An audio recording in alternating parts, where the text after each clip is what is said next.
آج میں کہتا ہوں میں عاشق رسول ہوں، اور اتنا بڑا عاشق رسول ہوں کہ میرے جیسا زمانے میں دوسرا کوئی نہیں۔ میرے جذبات ایسے دکھائی دیتے ہیں آسمان کو چیر دوں گا اور زمین کو پھاڑ دوں گا، لیکن ہمسایوں کے ساتھ میرا سلوک بتاتا ہے کہ میں عاشق رسول نہیں ہوں۔ دوستوں کے ساتھ میرا رویہ بتاتا ہے کہ میں عاشق رسول نہیں ہوں۔ میں کسی سے وعدہ کرتا ہوں اور پھر اس پہ پورا نہیں اتر پاتا، تو صاحب پھر آپ عاشق رسول نہیں ہیں، آپ کچھ اور ہیں۔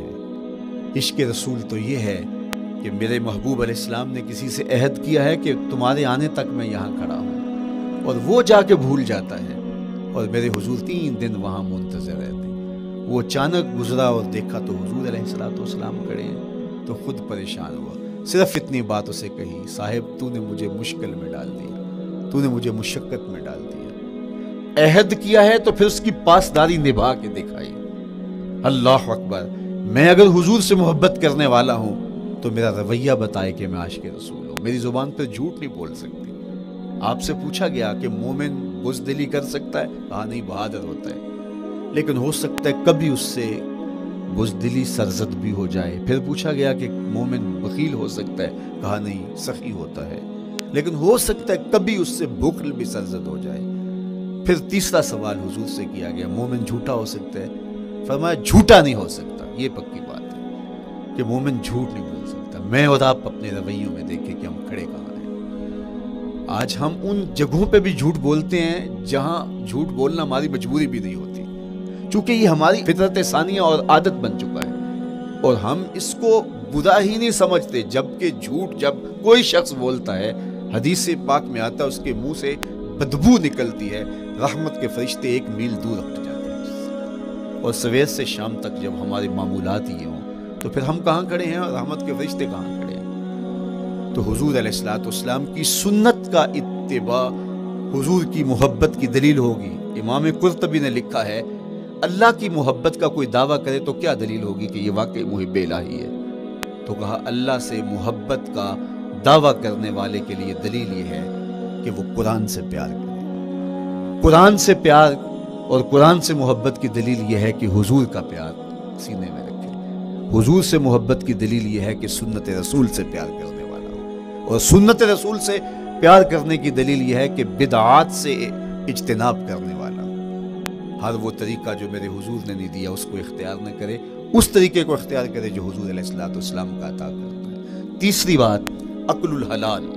یہ وہ بنیادی اصول ہیں جو ہماری زندگیوں میں اتر جانے چاہیے، اور ہم ایک صالح اور خوبصورت انسان بن کے اس معاشرے کا حصہ بن سکتے ہیں۔ عقل حلال زندگی میں شامل ہو تو زندگی کو جمال نصیب ہوتا ہے، اور باطن اور ظاہر کو طمانینت نصیب ہوتی ہے۔ اگر رزق پاک نہیں ہے تو آپ کعبے بھی جائیں تو وہاں بھی آپ محروم پلٹیں گے۔ میرے حضور علیہ السلام نے فرمایا، ایک بندہ لمبا سفر کر کے گیا، اشعث اغبر کے لفظ ہیں، اس کے بال بکھرے ہوئے ہیں، سفر کی گرد پڑی ہوئی ہے، اور لباس بھی پھٹا ہوا ہے، شکستہ حالت، پراگندہ صورت، اور کھڑا ہے کعبۃ اللہ کے سامنے، یمد یدیہ، دونوں ہاتھ لمبے کر کر کے دعا مانگ رہا ہے، اور کیا کہتا ہے؟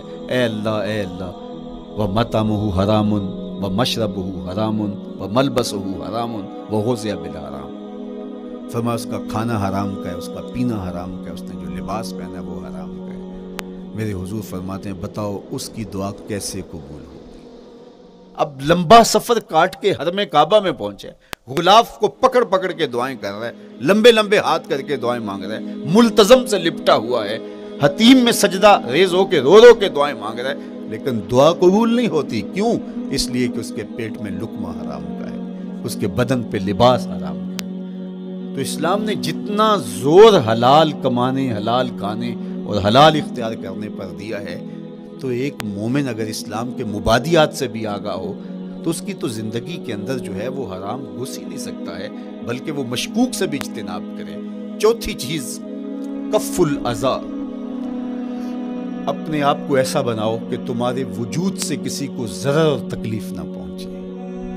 ہمارا اسلام تو ہمیں یہ بتاتا ہے کہ تم پیاز یا لہسن کھا کے مسجد میں نہ جاؤ کہ تمہارے منہ سے جو سمیل آتی ہے اس سے کسی کو تکلیف نہ پہنچے۔ تو یہ اسلام کی دی ہوئی تعلیمات ہیں کہ مسجد میں بھی جانا ہے تو اپنے آپ کو دیکھو کہ تمہاری حالت کیا ہے، تمہاری وجہ سے کسی کو تکلیف نہ پہنچے، تمہارے رویے اتنے خوبصورت ہوں، تمہارے ہمسائے بتائیں کہ یہ واقعی مسلمان ہے۔ مسلمان کی تعریف کی گئی، المسلم من سلم المسلمون من لسانہ و یدہ۔ مسلمان کون ہے؟ جس کے ہاتھ سے، جس کی زبان سے دوسرا مسلمان بھائی محفوظ ہے، تو وہ مسلمان ہے۔ اللہ اکبر۔ ہم یہ جو کہتے ہیں السلام علیکم، اس کو کہتے ہیں تحیت المسلم، مسلمان کا تحیت۔ تو اس میں اس کے معنی پہ غور کریں تو ہم اس کو ضمانت دے رہے ہوتے ہیں، السلام علیکم، تیرے اوپر سلامتی ہو۔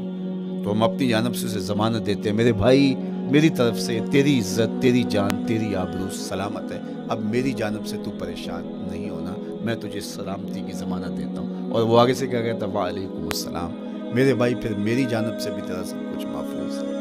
اگر سلام کا مفہوم اچھی طرح ہماری روحوں میں اتر جائے تو پھر ایسا ہو نہیں سکتا کہ ہم جس کو السلام علیکم کہہ دیں پھر اس سے ہم دھوکہ کریں یا اس کی آبرو پہ حملہ آور ہوں یا اس کے مال پہ حملہ آور ہو جب السلام علیکم کہہ دیا۔ چونکہ جو ہمیں لفظ بولنے کے لیے کہا گئے ہیں اس کے پیچھے فلسفہ لفظ ہوگا۔ یہ پھول ہیں، ان کو دیکھ کر سبحان اللہ کہنے کا کہا گیا ہے، پہاڑوں کو دیکھ کے اللہ اکبر کہنے کا کہا گیا ہے۔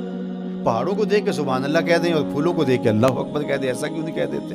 لیکن نہیں، اس لیے کہ جب پہاڑوں کو دیکھتے ہیں تو دل میں ان کی ہیبت پیدا ہوتی ہے۔ اتنے بڑے پہاڑ، سمندر کو دیکھتے ہیں تو اس کی ہیبت پیدا ہوتی ہے، اتنا بڑا سمندر تا حد نظر پھیلا ہوا، تو جب اس کی بڑائی پیدا ہونے لگتی ہے تو فوراً پلٹایا گیا اللہ کی بڑائی کی طرف اور کہا بول اللہ اکبر، یہ نہیں میرا اللہ بڑا ہے۔ اور پھول کو جب دیکھا تو اس کی لطافت کی طرف الجھنے لگے، کتنا خوبصورت ہے، درزوں میں کیسے خوشبو بسی ہوئی ہے، کیسے رنگ ہیں، کیسے جمال ہیں۔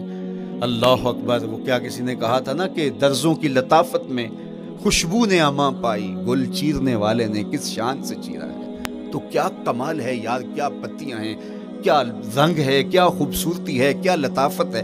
الجھنے لگے، کہا بول سبحان اللہ، یہ کیا ہے، جس نے رنگ بھرے ہیں وہ پاک ہے۔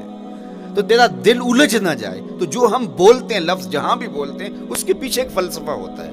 السلام علیکم یہ تحیت المسلم ہے۔ جب ہم کسی کو کہتے ہیں السلام علیکم تو اس کو ہم نے ضمانت دے دی، بس بات ختم، اب جو ہے وہ میری جانب سے تو محفوظ ہے۔ لیکن ہم سلام بھی لے رہے ہوں گے اور ہاتھ بھی کاٹ رہے ہوں گے اور اس کی جیب بھی کاٹ رہے ہوں گے، پھر سلام نہیں لیا، ہم نے منافقت کی ہے۔ تو کف الاذی چوتھی چیز، اور پانچویں چیز اجتناب المعاصی، گناہوں سے اپنے آپ کو بچا کے رکھنا۔ نیکی کرنا بہت اہم ہے، لیکن نیکی کرنے سے زیادہ ہم اپنے آپ کو گناہوں سے بچانا ہے۔ چونکہ شر کی قوتیں ہمارے ساتھ جڑی ہوئی ہیں، اس لیے اپنے آپ کی حفاظت جب ہم کریں گے تو ہم ایک اچھی صورت میں آگے بڑھیں گے۔ اور چھٹی چیز وہ ہے التوبہ۔ توبہ تسلسل کے ساتھ کرتے رہیے۔ یہ تصور کہ بڑھاپے میں توبہ کریں گے، یہ تصور کہاں سے آیا؟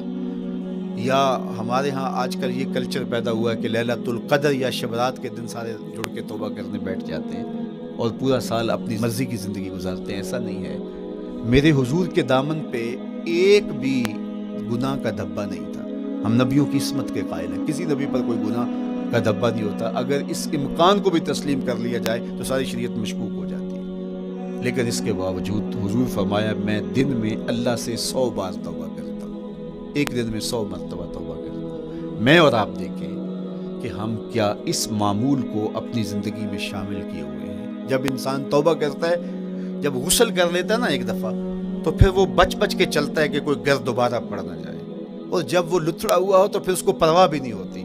اس لیے ہمیں بار بار غسل کرنے کی، بار بار توبہ کرنے کی تلقین کی گئی ہے تاکہ ہم پھر نئے گناہوں سے بچتے رہیں گے۔ تو اپنی زندگی میں توبہ کا تسلسل کیجئے، شام سویرے صبح بار بار اللہ سے توبہ کی اور رجوع کیجئے۔ اور آخری چیز ادا الحقوق، حقوق کا ادا کرنا۔ ہمارے ذمے جو حقوق عائد ہوتے ہیں وہ ہمارے والدین کے ہیں، وہ ہمارے بہن بھائیوں کے ہیں، وہ ہمارے دوستوں کے ہیں، ہمسایوں کے ہیں، ہمارے اساتذہ کے ہیں، کلاس فیلوز کے ہیں۔ وہ حقوق حتیٰ کہ جانوروں کے کیوں نہ ہوں تو ان حقوق کو ہم ادا کرنے والے دستبردار نہیں ہو سکتے ہم ان حقوق سے۔ یہ مومن کی زندگی ہے، یہ ہمارا نظم حیات ہے، یہ اسلام کا دیا ہوا منشور ہے، یہ طریقہ زندگی ہے کہ ہم ایک ایک کے حق کو ادا کرتے ہوئے اپنی اپنی زندگی کو بسر کریں۔ بالخصوص میں طلباء سے مخاطب ہوں کہ یہ عمر تربیتی اعتبار سے سب سے اہم عمر ہے۔ سیدنا علی المرتضیٰ رضی اللہ تعالیٰ عنہ فرماتے ہیں کہ 15 سال سے لے کر کے 20 سال تک کی عمر میں انسان کے نظریات پختہ ہوتے ہیں اور اس کی عادتیں جمتی ہیں۔ یہ دوسرے کہتے ہیں 13 سے 19 سال تک کی عمر، وہ کہتے ہیں یہ بڑی اہمیت کی عام